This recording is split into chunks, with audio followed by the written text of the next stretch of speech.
As he sends in the cross, that's the first goal from Fabio Gama. Right place, right time. Deadlock is broken.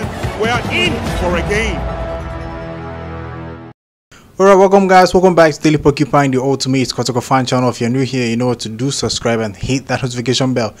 Now, I just want to use a few minutes to talk about how Emmanuel Jimfi, Evans Adomako, and other players will be very, very important for us against Hearts of Oak, because they are in the best form and we couldn't have asked for more.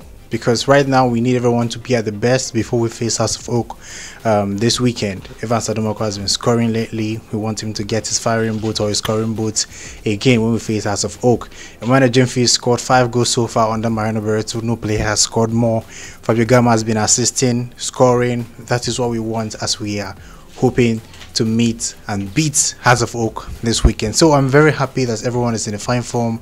We've had that spirit since Mediama lost. We haven't lost any other game since Mediama defeat in Obuasi.